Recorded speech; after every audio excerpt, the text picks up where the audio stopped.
There we go. All right, I have to resize everything because when I hook up to my 4K monitor at home, I can use a slightly larger browser compared to what I have here. So what I do want to point out is the IBM Master, the mainframe. It's a challenge, a contest, okay? But it also has ACM LRCCD. Okay, that should find the correct page. Yep, there we go. So this is the actual event, okay? It is going to be on site over at Sacramento City College. There's a sign up, so if you want to participate, you can sign up. The actual event is on the 18th and the 19th of October. So that'll be next Friday and next Saturday. It's a 2-day thing. Let me see how much information they got on this website now. Okay, they actually got a pretty good one. So there, there's the general information about this whole thing. They got quotes from various vendors that will be there on the 18th of October. And the event is basically built around the IBM Master the Mainframe Challenge. So if you look up IBM Master the Mainframe, you will find IBM's own website of the same competition or the same contest. So Master the Mainframe from IBM can be done fully online, and you don't have to go to a particular place to enter the challenge. And it has a time frame, where within the time frame, if you complete all the challenges, you get a digital badge, okay, to basically say that, yep, I had completed all of these challenges. So that's telling someone that you know a certain amount of knowledge about the mainframe computing. Okay, so this part you can done on your own. You don't have to go to Sac City. You don't have to go, on a particular day to do anything. Okay, so this is entirely on your own. Okay, but the other one, which is the Master the Mainframe 2019, this is organized by the ACM chapter of Los Rios Community College District. So it's a district-wide ACM chapter. ACM stands for the Association of Computing Machinery. That's the professional organization for computer science people, basically. But Sac City also has people, basically organizing the event. This one is on-site, face-to-face. So they're basically adding value on top of the IBM challenge, which is on the other page, by arranging to have vendors and potential employers to be on-site, so that if you have any questions about why do I want to learn about mainframe computers? What are the occupations related to mainframe computing? How much how much will I be making if I know how to do mainframe stuff? And what is the future of mainframe? Because a lot of people, when they think about mainframe, what do they think of? Okay, let's see what mainframe as a Google search is going to pop up. Okay, so the first thing that pops up is not very attractive, okay? In other words, you're looking at something like this, okay? And if you think about, other mainframe computers, these are fairly modern ones. They don't look very archaic. But sometimes, when people think about mainframes, this is what comes up in their, at least, mental imagery. This is one of the original mainframes of IBM, and I don't think you want to work with these computers because your Fitbit can run circles around it. But the state, and federal government, they started off with these computers, okay, in order to keep track of Social Security, in terms of keeping track of IRS tax returns and whatnot. They started off with these computers, and over time they kept using these computers, and they are still using computers that are backward compatible with these computers. Is that okay? And the people who used to work with these computers, what do you think happened to the employees or the programmers or the system administrators who started off working with these computers? Where do you think they are now? And by the way, these computers came up in the 70s or so, 60 to 70s. Or dead. Yep. Yep. No, it is not rude. That is factual. It is reality. In other words, if a program that these people wrote, needed change, okay, and they go like, oh, we better call Joe because Joe, worked on this code and he knows the ins and outs. Yeah, Joe is gonna want some money, but we can afford that, okay? But they can't because Joe is dead. Okay? And I know that because my own uncle, okay, who worked on these mainframe computers for the city of San Francisco, he passed away more than 10 years ago. Okay? So we are talking about a lot of people either retiring or just, just be gone, okay, permanently. So what do you think the state is going to do? Well, they want to transition to all the new cool, cloud stuff, right? Okay, instead of writing programs in COBOL, it would be kind of cool to write programs in JavaScript, Node, or other modern programming languages, right? What's the problem with that approach? How do we transition? Okay, that's the question. Okay, so you got a full system that is working for the most part. Okay, to take care of your tax return, to calculate and issue social security checks, to handle all kinds of processing at the franchise tax board, and so on and so forth. Okay, so they're written programs already working for the most part, but they're written in COBOL and some of the older programming languages. On the other hand, we have got all of these new programming languages. Okay, we got big data. Okay, we got JavaScript, we got Node, basically JavaScript, we got Python and all the other cool scripting languages. And what is the difficulty of transitioning from the original code base to the new platforms? Yep. You exactly. We don't have a tool to do it automatically. So you have to do it by hand. So what is the problem of doing it by hand? They are pretty long, but if people can write Linux from the ground up, given only not too many years, what is the problem with this? Yep. Well, it's just a programming language. I'm pretty sure most of you, once you get your bachelor's degree, you can spend one semester more, to learn the programming language so that you can just read COBOL programs and understand what they do. COBOL is not difficult to learn. It is not cryptic at all. In fact, it is very verbose. You can read a COBOL program kind of like a storybook. Yep. Is it because it's really important and because it works, you don't really want to Yep. introduce something that might not?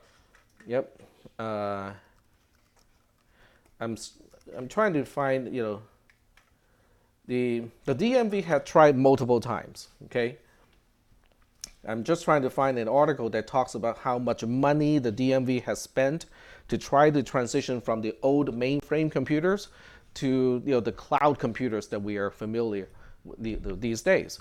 And every single time they could not finish the project, okay? It's like hundreds of thousands, millions of dollars down the drain. They just couldn't do it. It has to do with the transition has to be smooth.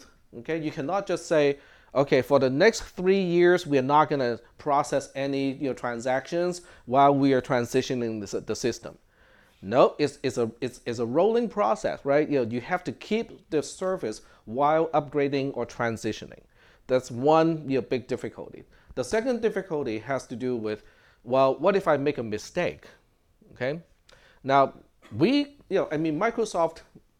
Windows, okay, Linux, all kinds of operating systems, including Android, they have updates all the time. So it doesn't seem like a big deal that we just need to patch something. Well, not if your social security checks are already cut and mailed. You might have a little bit of a problem if that calculation is wrong, okay? So the stake is very high. The government has standards and go like, we cannot handle these risks. So they're still using mainframe computers. They're moving ahead. Okay, they're moving, but at a very slower pace. So there is a job market. Um, you can go to the state personnel board. Okay, state personnel board. Okay, and okay, maybe look for state personnel board job listing. Okay, and I'm looking for the. Okay, there we go. This is the correct site, and just look up mainframe as a search keyword, and you will find a good number of jobs. And the thing about these jobs is they're very difficult to fill. Okay, there are not really a lot of jobs, but there'll be more openings, in the near future. And that's why the state government actually is now working with ARC to come up with classes for their apprenticeship programs so that they can bring more people onto their mainframe workforce. So when you look at this and go like, well, let's see how much money I'll be making.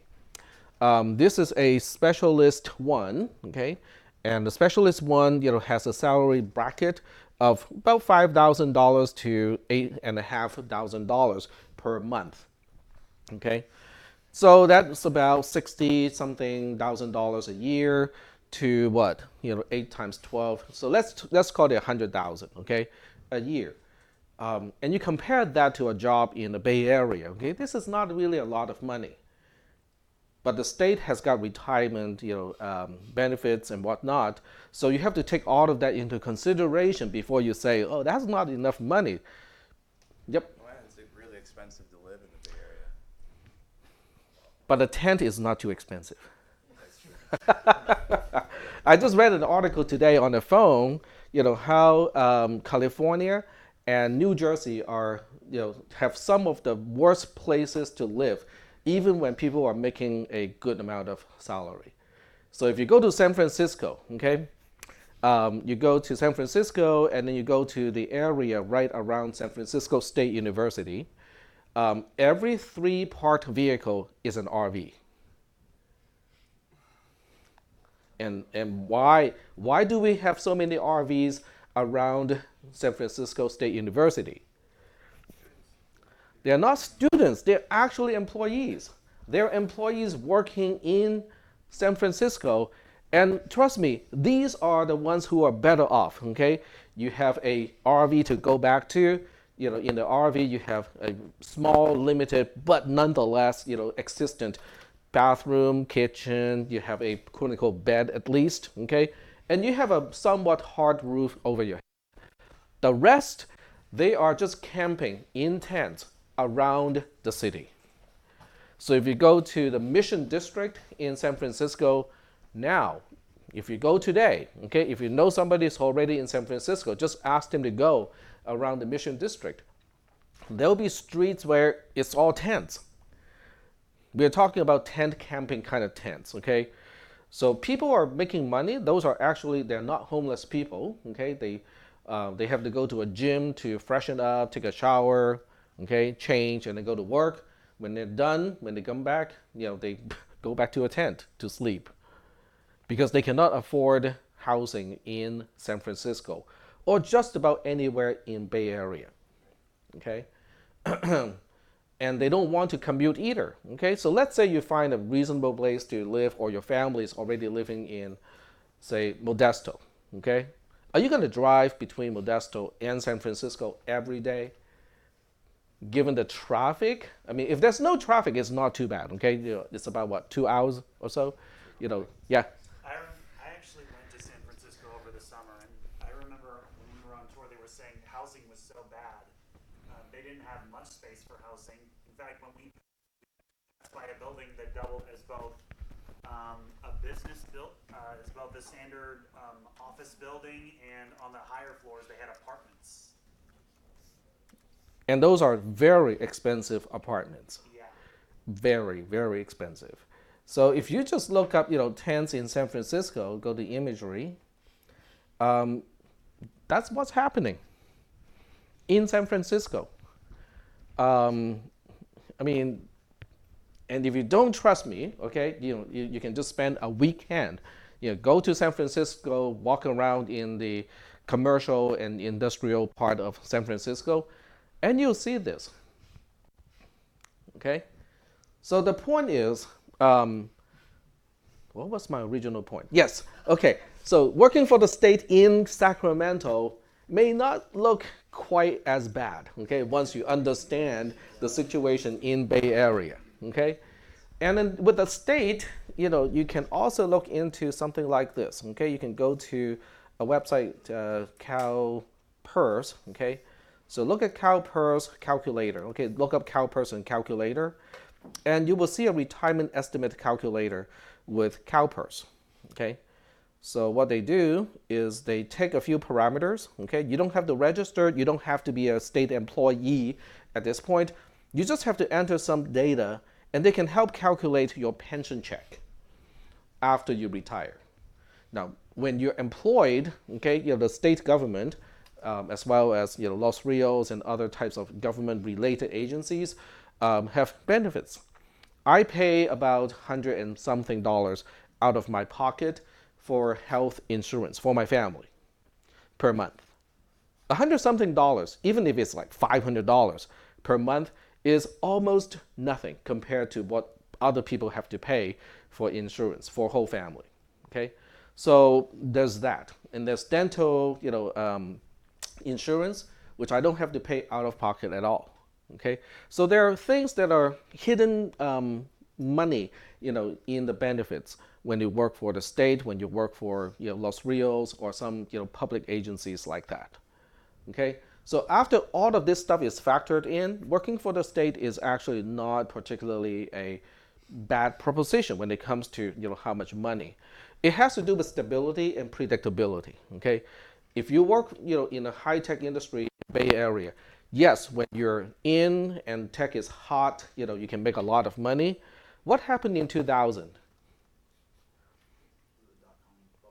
The dot-com bubble bursted, right? And then what happened to all those people who were making $200,000 plus with a mortgage of a $1 million home? They all have to declare bankruptcy, basically. They all have to default the house because they cannot afford that anymore. Once you lose your job, okay, how do you pay the mortgage of a $1 million house? We are not talking about people who can pay half of the money upfront as down payment. Okay, we are talking about people who pay the minimum down payment, which means their loan amount is high, but the interest is high as well. So you're making a payment of, I'm just trying to estimate how much payment they have to make, for a $1 million house. We are talking about, probably $4,000 a month or something like that, for mortgage. And how much money do you need to make that mortgage on top of your usual expenses, right? Okay. So it's unstable, okay? You can make a lot of money, when it is hot, and then you have to kind of plan for the downturn of economy, downturn of tech, and stuff like that. But I do understand some of you do not want to work for the state, but there are private companies to work for as well. So if you go back to the site that I was on earlier, okay, not this one, okay, I kind of have to go back a little bit, back, there we go. So when you go back to this site here and you look at what people will be present to talk to have all the talks, you have Visa, okay, which basically is telling you that Visa is using IBM mainframe computers, okay. We are talking about IBM itself. We are talking about Software AG. We are talking about Wells Fargo. And we are talking about, so these are the non-government agencies who would also be interested in people who know about mainframe computers. Yes? If you scroll up on this page, there's a tab that I think it's speakers. Okay. And it shows all of the people who not only are going to be offering demos, but have contributed funding to make the event. The vendors. Yeah, so these are all the people that are actually going to be speaking.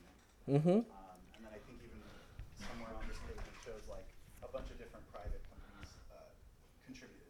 Mm-hmm. So you can look up these companies. If you have not heard of, who is Software AG, look it up. Who is ComputeWare? Look it up. IBM, I don't think we have to look it up. And then you have, let's see here. Vanessa Ortiz is from the CDT. That's a government agency, the California Department of Technology. They're kind of like the AWS of the state government. They offer the infrastructure and all the virtual machines and whatnot for the rest of the state government to use. Okay. And then you also got the list of mentors. So the mentors include professors from Sac City College. Veronica works for the CDT, and the scaling looks a little bit funny. And Michael is her boss, I think.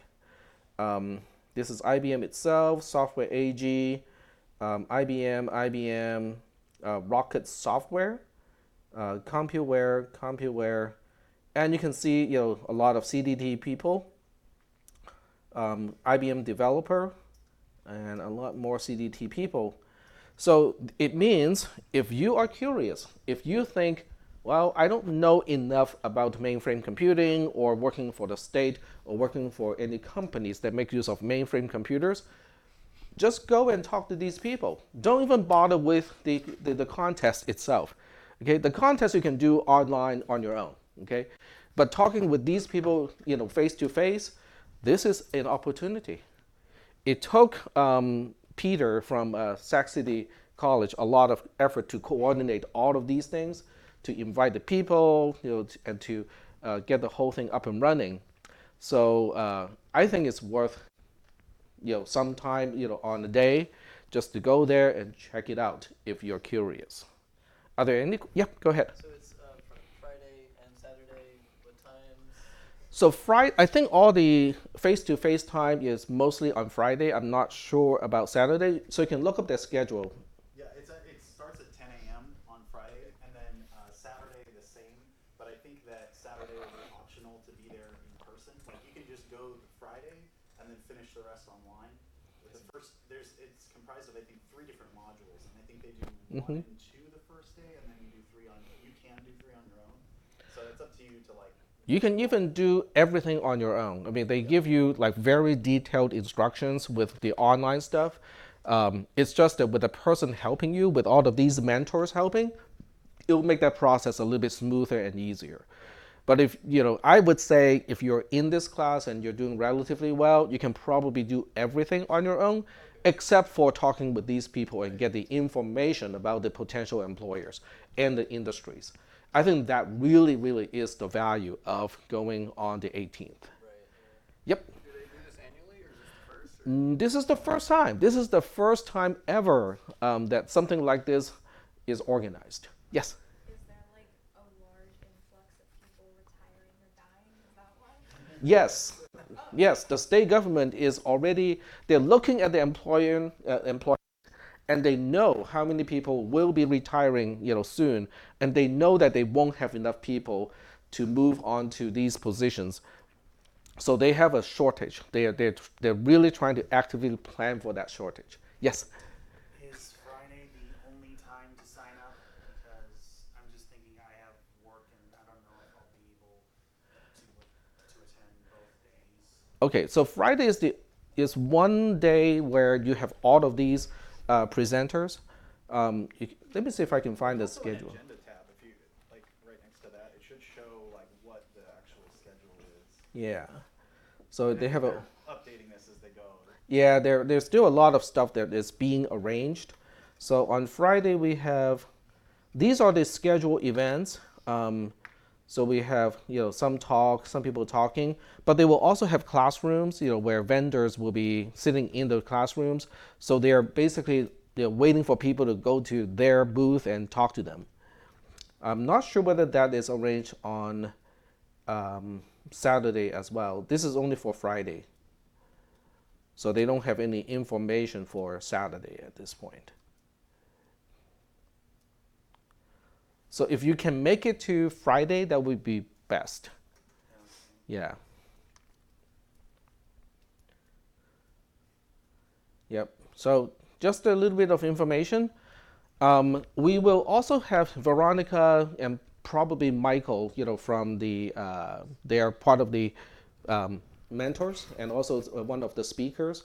They will be here on ARC campus on this Friday on the 11th.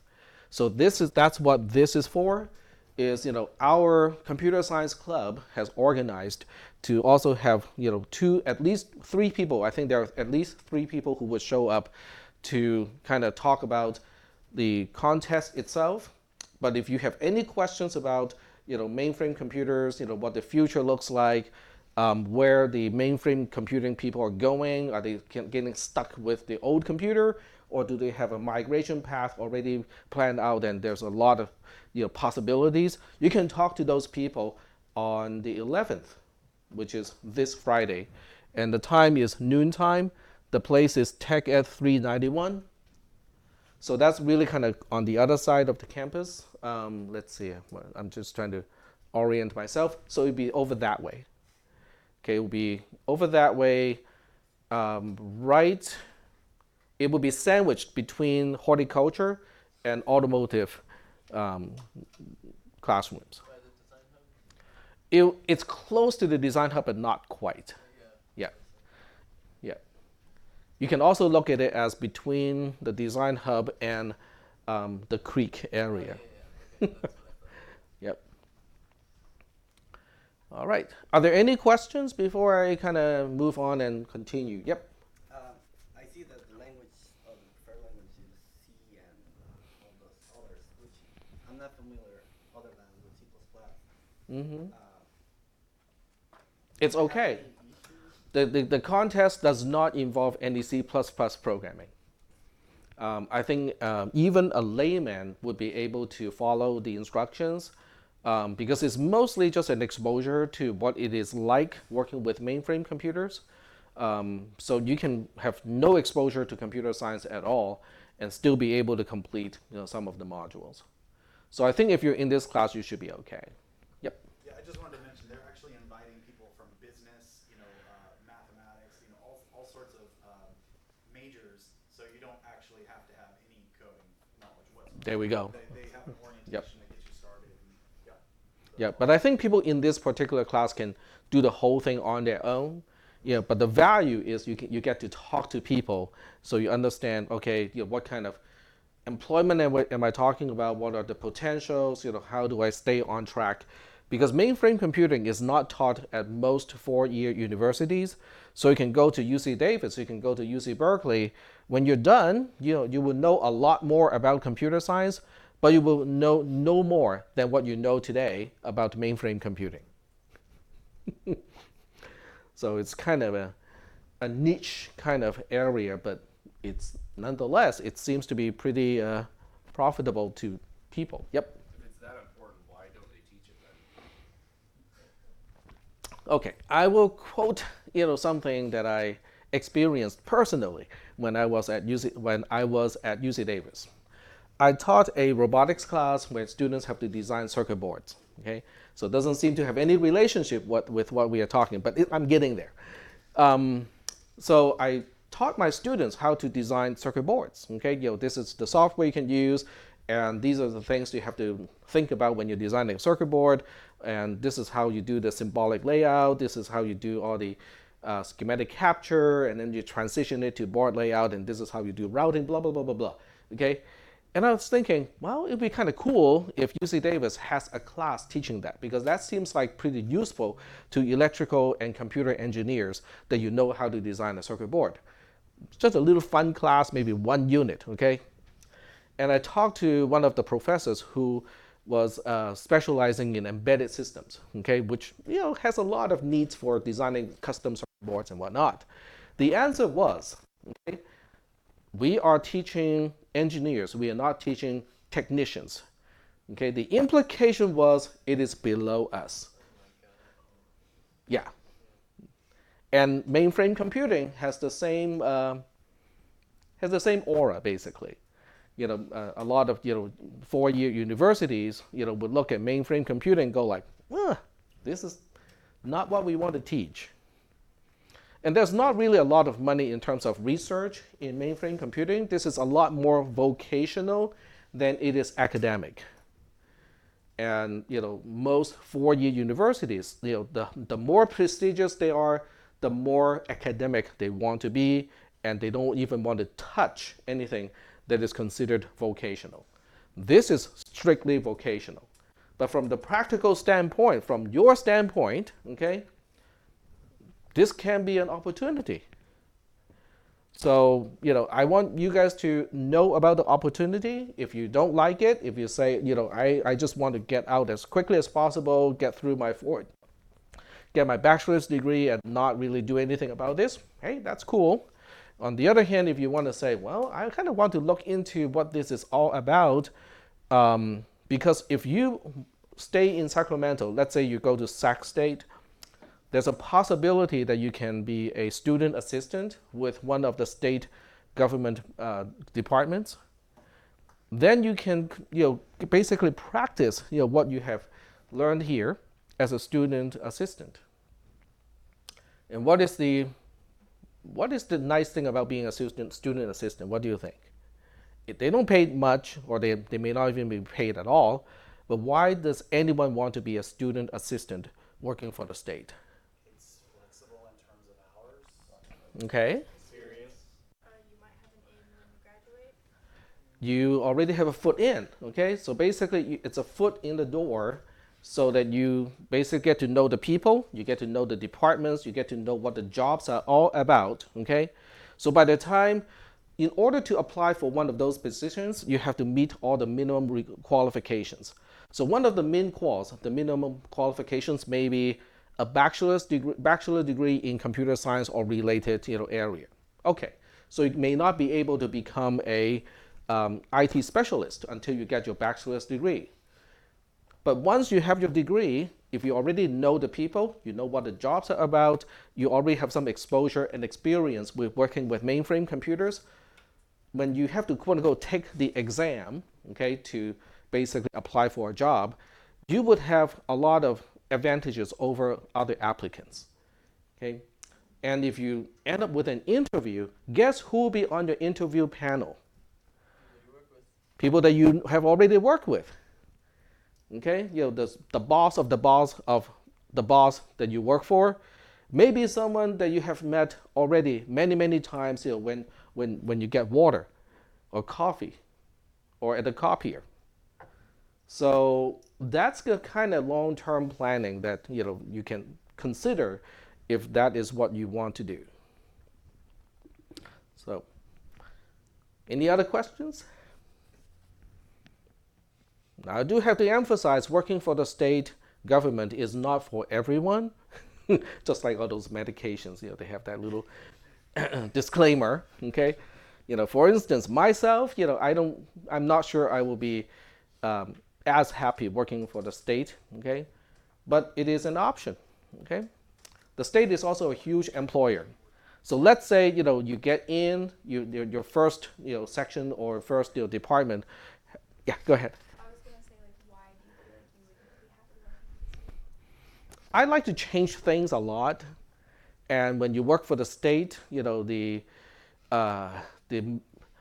momentum you have to overcome to change things is a lot.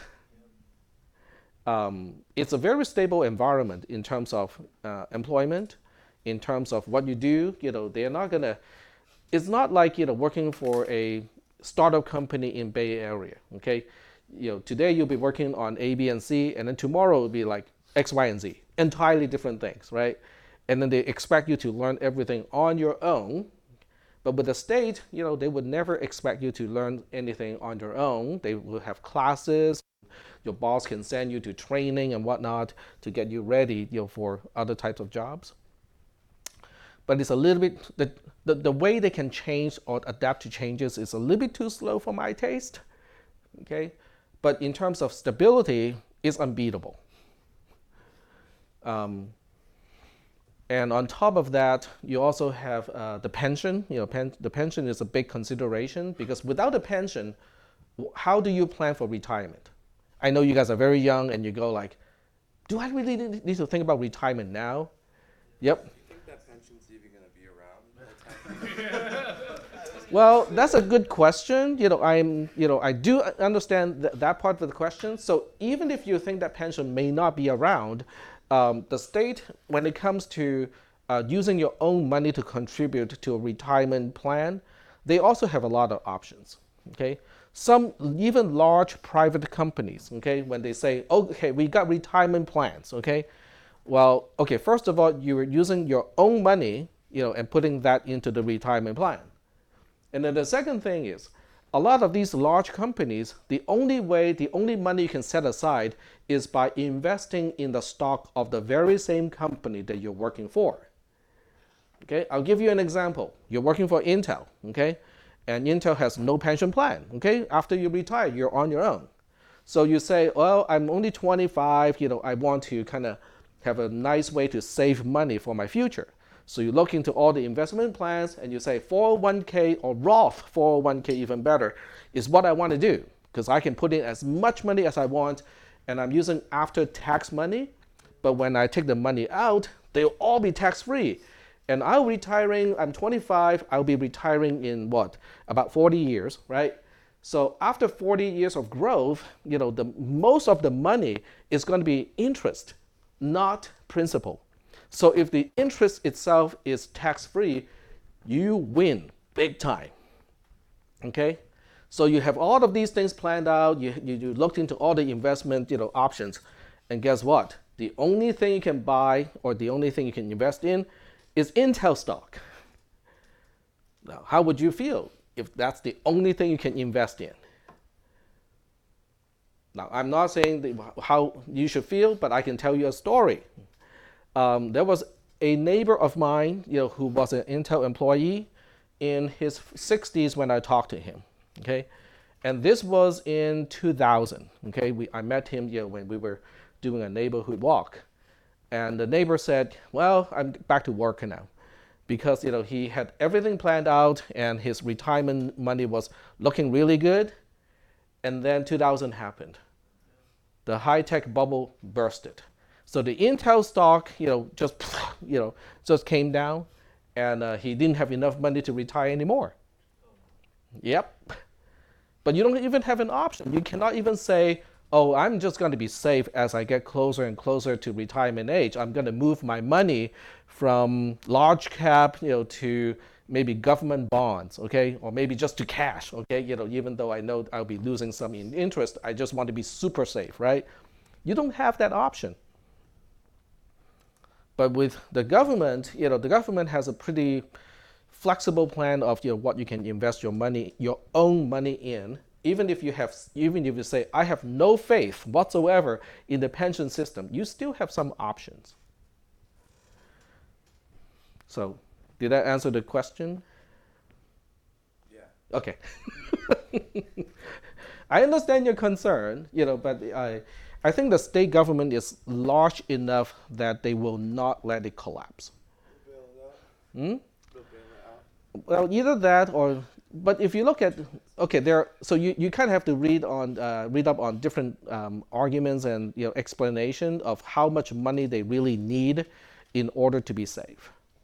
So there are some people arguing that you don't really need to fund the entire amount that you're liable to, because at any time, the amount of money you have to pay off to retirees is fixed, and you know how much that's going to be.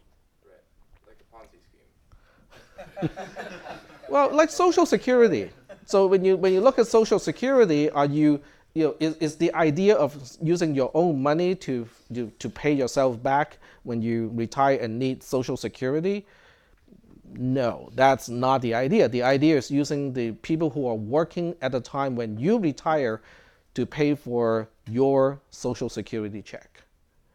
So there are varying ways of looking at the whole thing. Yep. So what about, World War III, and then potentially countries collapsing? How would you account for that? Right? Then I would start now and try to migrate to Greenland. I heard Greenland would actually be green by the time you retire. Yes. Would you be able to share either this link or the flyer as like an announcement or something? Because that Yes. might be useful for everyone. Yep, so I can do that Yeah, so they can right sign now. up for it. Okay.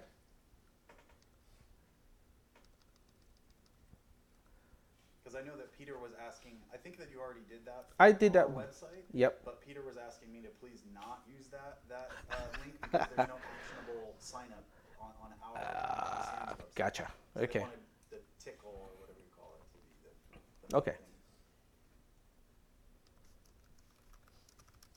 And what is the official name of the event, the face-to-face? Frame 2019. Okay. And I'll emphasize, I'll emphasize this is for signing up, so that people know that this is the one to click on. There you go. Thank you. Yep, sure, absolutely. All right. So are we good? All right. And in a very twisted way, what I just talked about is actually related to this class. When I was first hired, like 19 years ago, assembly language was taught using the mainframe instruction set. Okay, you guys have no idea what I'm talking about, but I just thought it was kind of funny.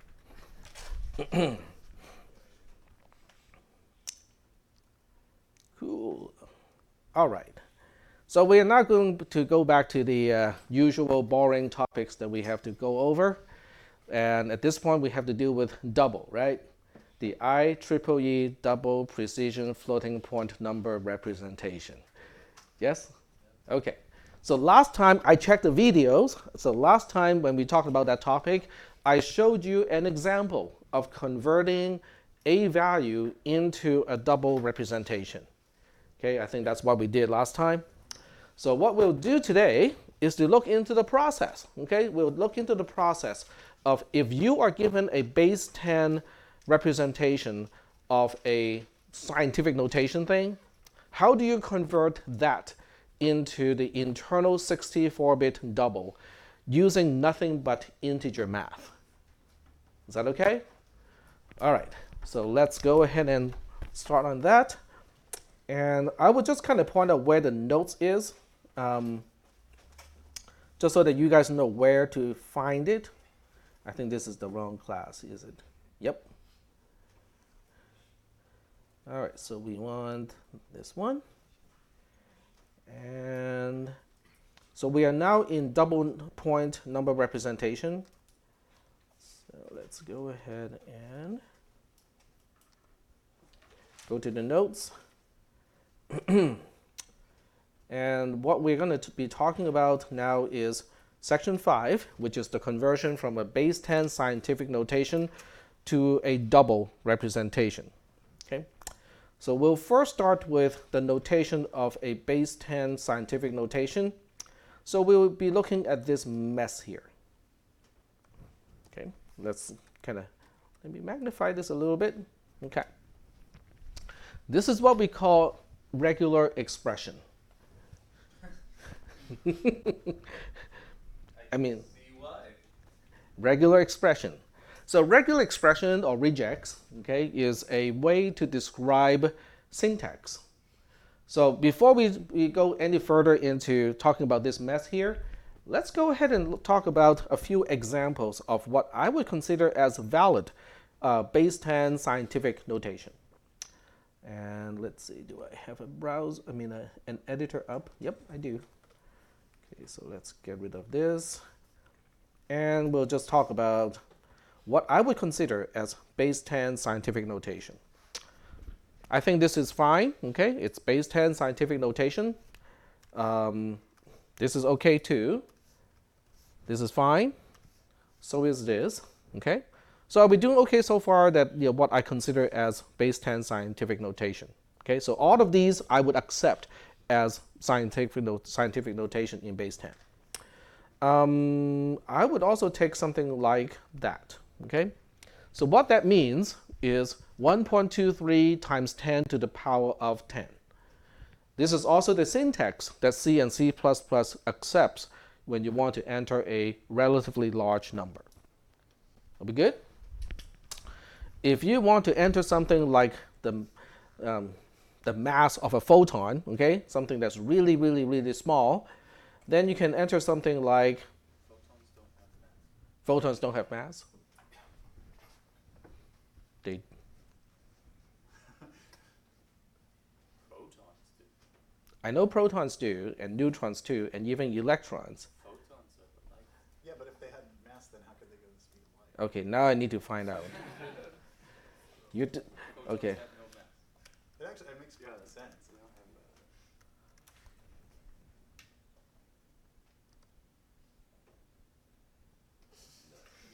have The short answer is no. The short answer is no, which means there's a longer answer where the answer is not no.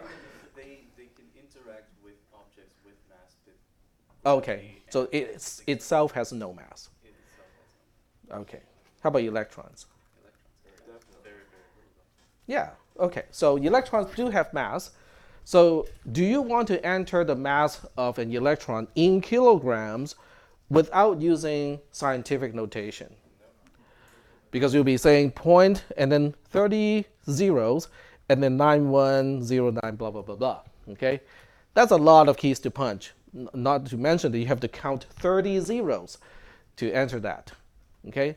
So this is the rationale of why we need scientific notation. Does it make sense? Okay? So so you can also see that they're not using the E notation, but basically what the E is doing is taking this part here. So if you take this part and substitute it with a lowercase e, that becomes scientific notation. So the mass of an electron in kilograms is 9.1 blah blah blah e minus 31 if you want to type that in as a double constant in C or C++. Is that good? Okay. So let's go back to our, but thank you for the correction that photons have no mass. It's good to know. So now we have, but I would not consider this scientific notation, okay? So you look at this and go like, yeah, but it looks like, my calculator, my scientific calculator would look at this as acceptable scientific notation, but it is not normalized, okay? So I'm only going to specify what is considered as normalized scientific notation.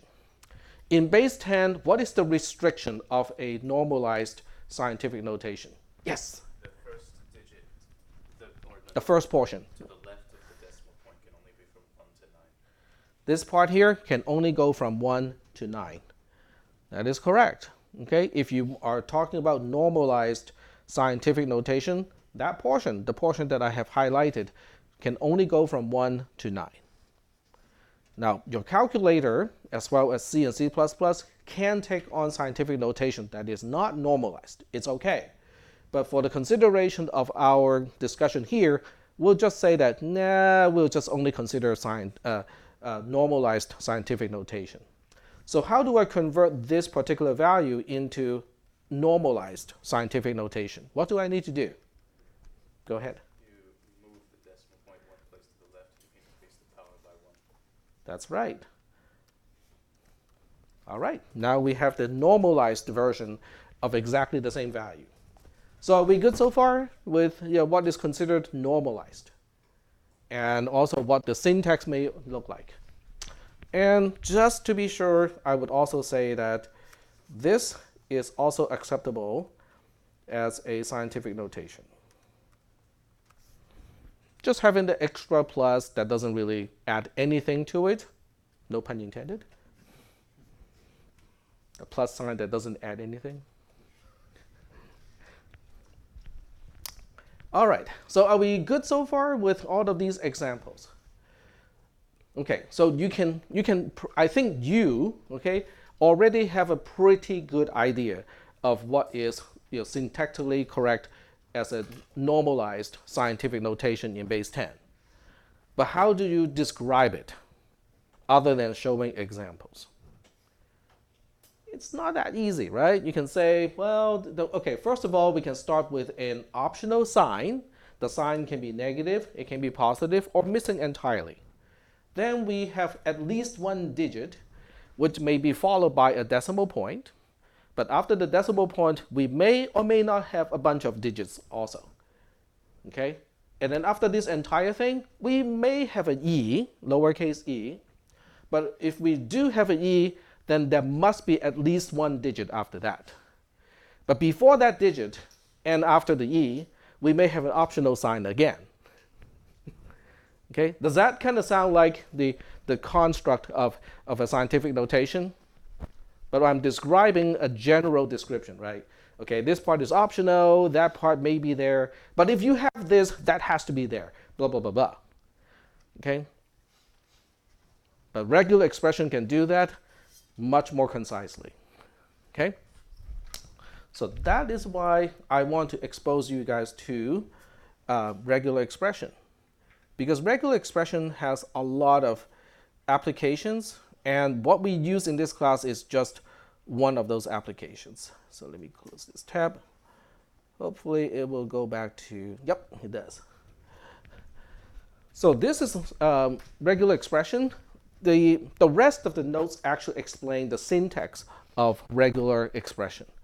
So what it is when you see square brackets, the square brackets are not a part of the thing. It would not appear in this case, a scientific notation. Square brackets have special meanings. They are used to enclose alternative characters. Okay? So whatever you specify between the brackets, you're listing alternative characters. In this case, well, one character we can use is plus, the other character we can use is a minus. Are we good so far? And then it is followed by backslash equal to. Backslash equal to as one thing also has a special meaning. It means whatever is immediately before the backslash equal to is optional.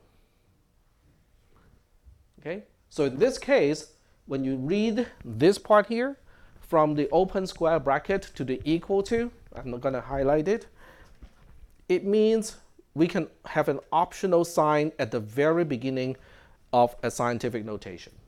That's what this part is saying. Is that good? Is that okay? Yep. So you take whatever characters are in the brackets as their literal Yes. representation and other. They are literal except for a minus sign. Because a minus sign, you can use a minus sign to express a range.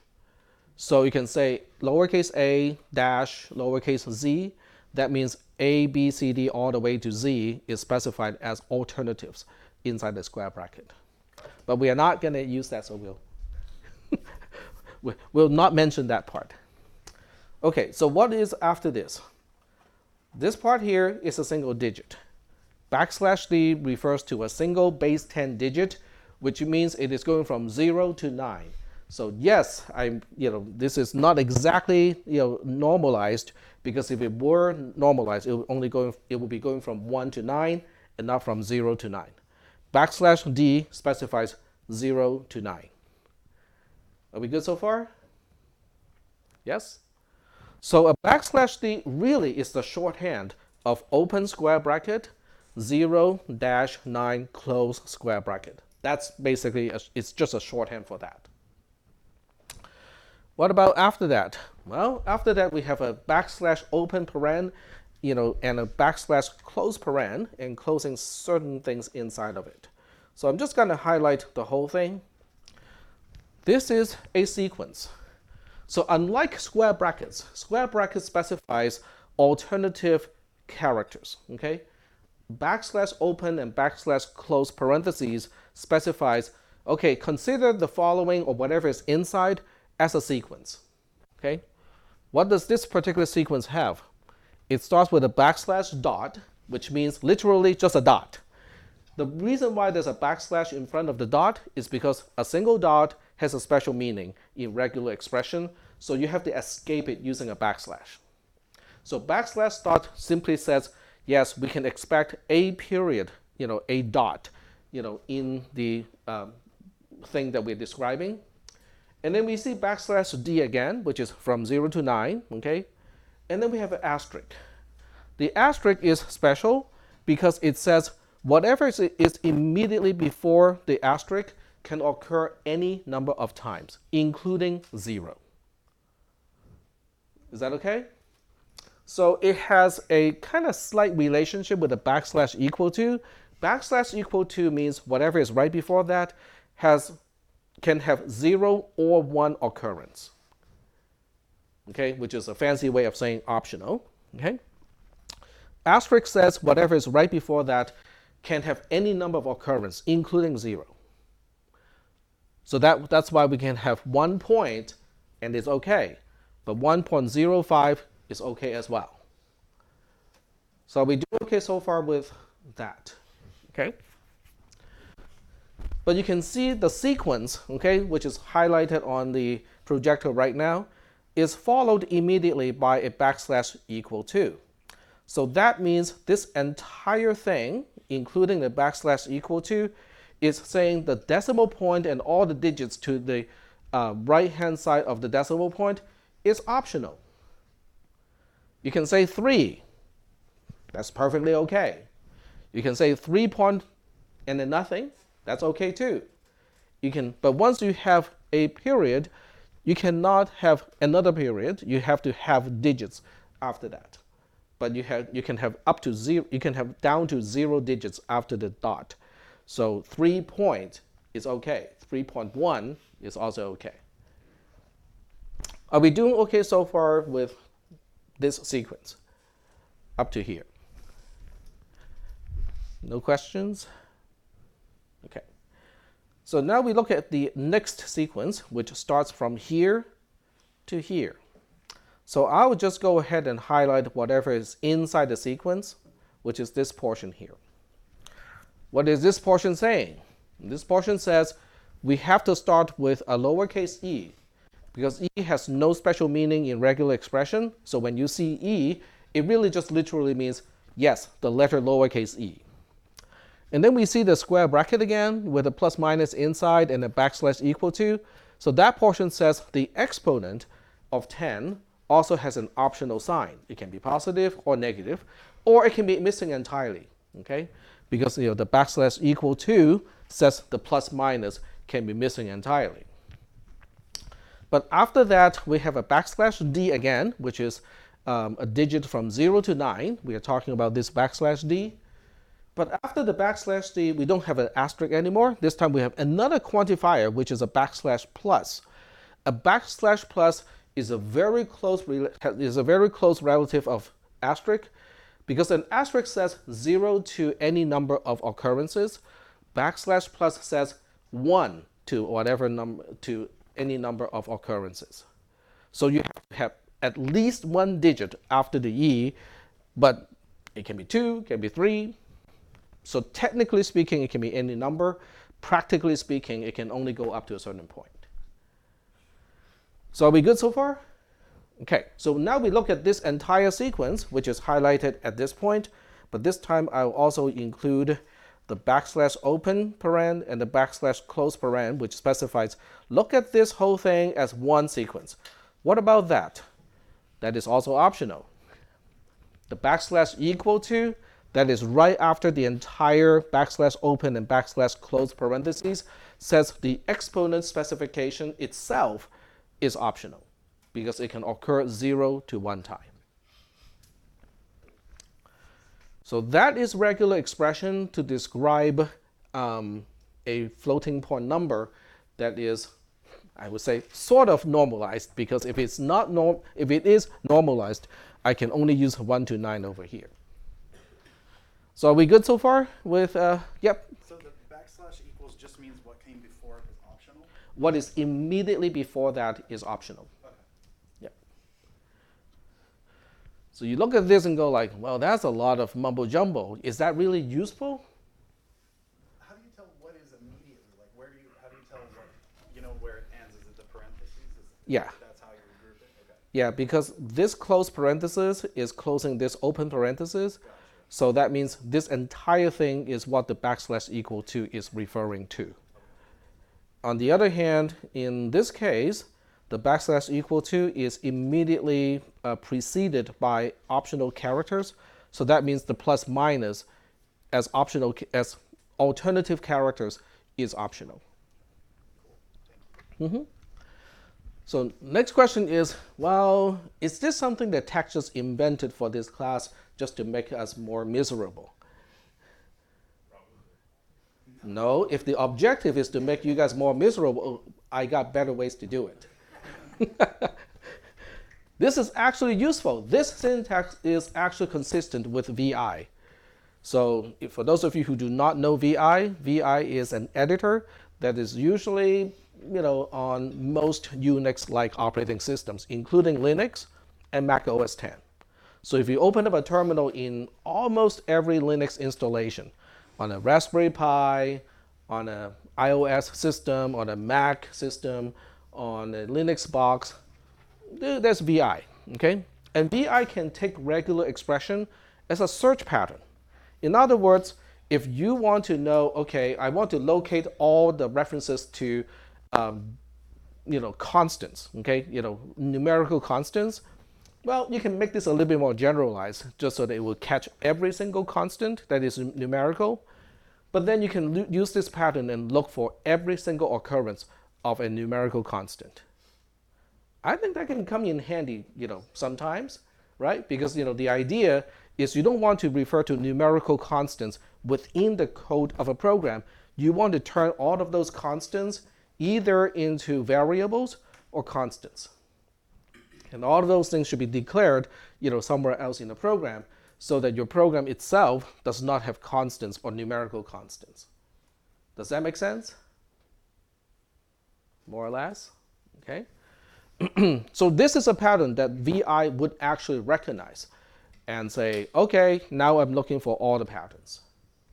Now in VI, you can also do replacements, which means you can specify a pattern like that, and then you can refer back to the pattern and then replace it with something else that may or may not have parts of the regular expression.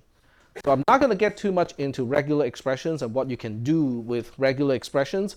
I'll just tell you that it is very, very useful when it comes to doing text processing.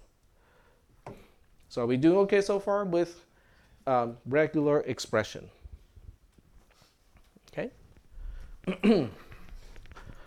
All right. So given the regular expression, given that we can now accept some input like these, what is the next step?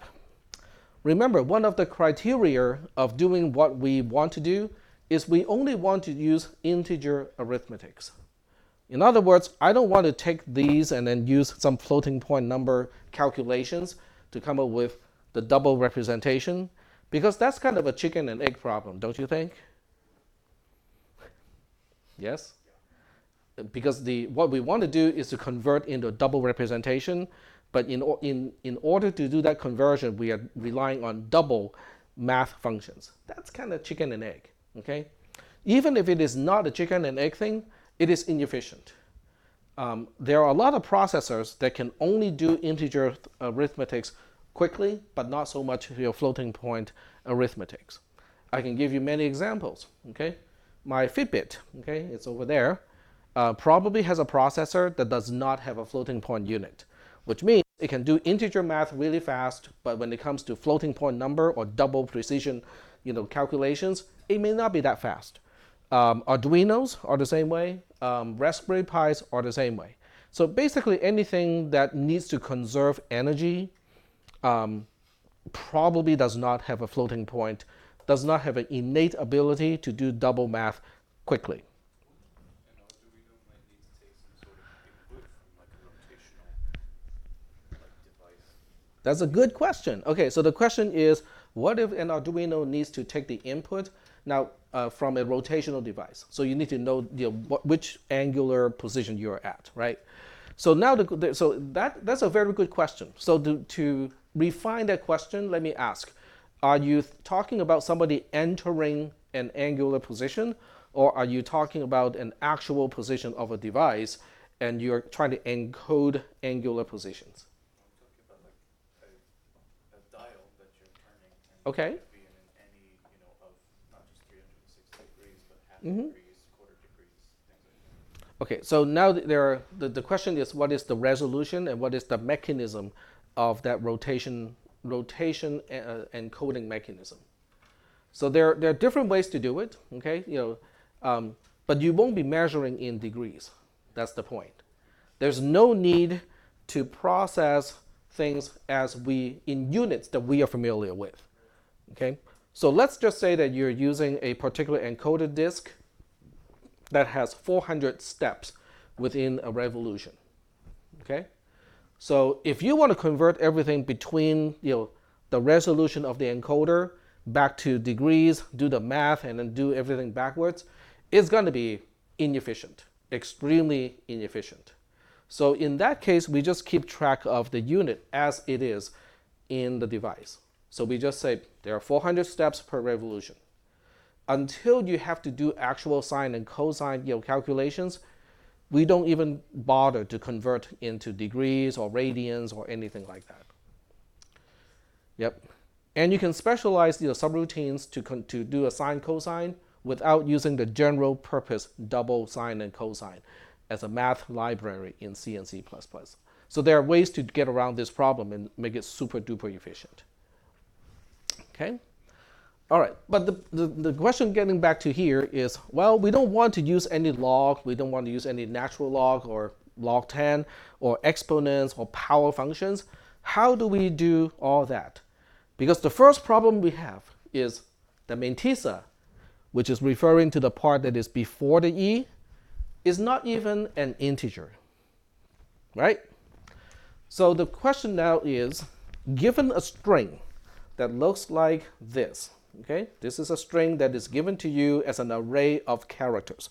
So you literally start with the plus character, the character of 1, the character of a dot, a period, the character of a 0, and so on and so forth, as a null-terminated string in C and C++. How do I step-by-step convert this into a double representation in 64 bits? That is what we want to do. Is that okay? So I'm not going to bore you with the parsing thing, but instead I'm going to say, don't you agree that this is the same thing as 1023 times 10 to the power of, let's see, we need to shift it 3 times, so it would be 43. I'm using the caret to represent to the power of, okay? So this is not exclusive OR. Is that okay? Does it make sense? Because in order to move this decimal point to the right-hand side, I'll be multiplying the mantissa by 10. But I want to maintain the same value that it is representing. So the only way to make up for the times 10 is to subtract 10 from the exponent portion. But when you divide by 10 in the exponent portion, you're basically just decreasing the power of 10 by 1. So if I need to move the decimal point 3 times to the right-hand side, I have to decrease the exponent of 10 by 3 in order to maintain the same value. Is that okay? All right. So I don't have a problem, basically using only one integer here and one more integer over here to represent something that looks like 1.023 times 10 to the power of 46 as an input. Is that okay? So the next question is, starting with 1023 times 10 to the power of 43, how do I convert into a base 2 representation? In other words, what I'm trying to find out is I need to find this m2, which is the mantissa in base 2, times some 2 power of 2 to the power of e2. So e2 is a variable I need to find. m2 is also a variable that I need to determine. Is that okay? So I need to do this step by step, okay? And the question is, what can I do to kind of decrease the power of 10? Well, that's an easy one. I just keep multiplying the mantissa by 10. That's pretty easy to do, right? But I can only do it up to a certain point. In other words, I can look at this, okay? So forget about this part here. I'll put it on the side. That's the ultimate objective. But to get there, I may not even need to do much, because I can just say that, okay, I have just gotten 1 off of the exponent of 10, right? And I can do it over and over again. Okay. But only up to a certain point. When do you think I will go like, oh, I cannot use this approach any further? When do you think I can't really go any further? When you can't represent the number in 64 bits. Exactly. So when the mantissa itself cannot fit into a 64-bit unsigned integer anymore, I cannot continue with this approach. Okay? And that number turns out to be something that has, I think, 18 digits to the right, not counting the first digit. So I can keep doing this. So right now I have 5 digits here. Okay, 5, 6, 7, 8, 9, 10, 11, 12, 13, 14, 15, 16. And I think that's it. And I will still have some left over of the exponent of 10, don't I? 5 to 16 is 11, so that's 30. 30? Okay. So let's just say that this is the largest value I can represent using a 64-bit integer. If I multiply this thing by 10 again, it won't fit. Okay? And let me just double count it, double check. 1, 2, 3, 4, 5, 6, 7, 8, 9, 10, 11, 12, 13, 14, 15, 16, 17. Okay, 18, 19.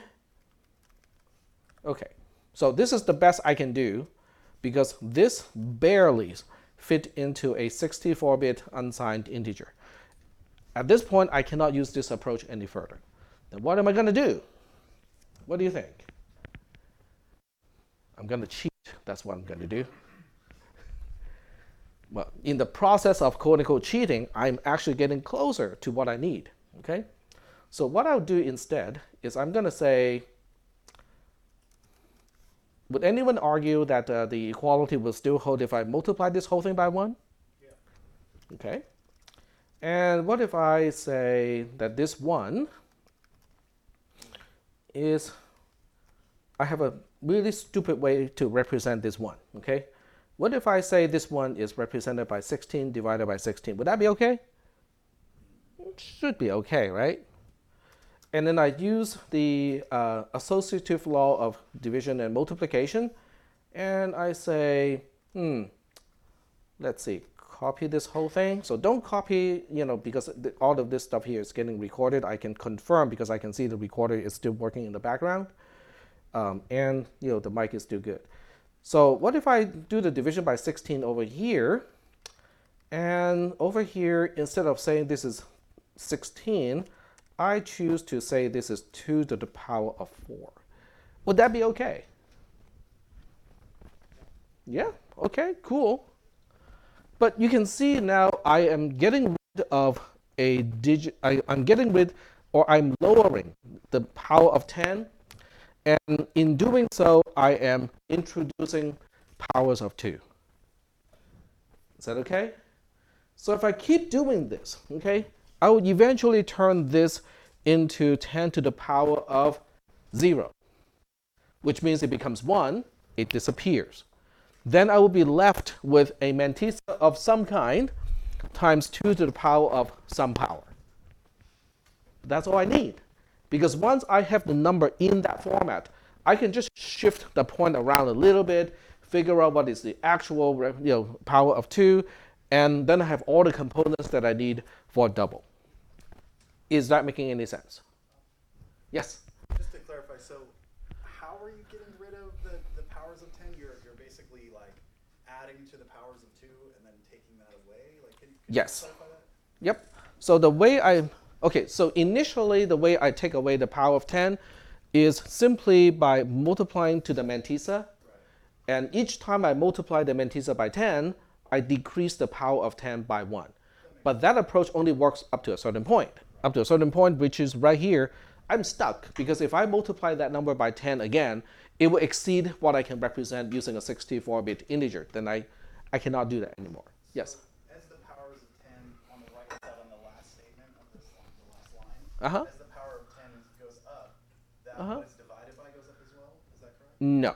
So the idea is I only want to divide it by a power of 2 that's just enough to give me quote unquote the room to multiply by 10 again. Okay, I'll explain that further. There was another question. Yes. So you're introducing binary or hexadecimal or something? I'm trying to get rid of power of 10, Yeah, but I welcome power of 2. because we can just bit shift. Yep, exactly. So that's what I'm trying to do. Right, right. Yes. Why did you choose 16 again for It could be 8, could be 16. I cannot know exactly which one will give me just enough room to multiply by 10 again. So what we need to do is to do this calculation. Okay, so I take this, and I'm going to use a calculator. Okay, and we paste. Okay, so it will give me this number, and if I multiply this by 10 again, I think that is also what so if you multiply this by 10, I think this is also as large as you can get. If I multiply this one more time by 10, I won't have enough space.